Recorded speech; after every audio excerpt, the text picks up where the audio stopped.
আসসালামু আলাইকুম। যার উপর জাহান্নাম হারাম। 1, যার মেজাজ নরম। 2, যার স্বভাব কোমল। 3, যে মানুষের নিকট মিশুক।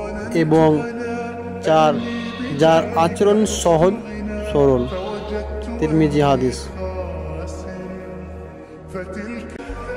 আসসালামু আলাইকুম।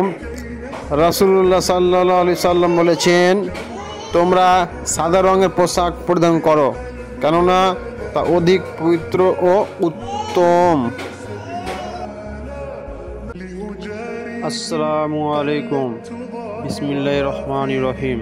কাজের ফাঁকে পড়ুন সুবহানাল্লাহ, আলহামদুলিল্লাহ, লা ইলাহা ইল্লাল্লাহ, আল্লাহু আকবার, লা হাওলা ওয়ালা কুওয়াতা ইল্লা বিল্লাহ, লা ইলাহা ইল্লা আনতা সুবহানাকা ইন্নী কুনতু মিনাজ জালিমিন। সুবহানাল্লাহি ওয়া বিহামদিহি সুবহানাল্লাহিল আযীম। আস্তাগফিরুল্লাহ। আল্লাহুম্মা ইন্নী আসআলুকাল আফিয়া রাব্বির হামা মাকামা রাব্বায়ানি সাগীরা। আল্লাহুম্মা আজরিনি মিনান নার। আলহামদুলিল্লাহ। সবাই বিশেষ করে আমার প্রচারটা শেয়ার করুন।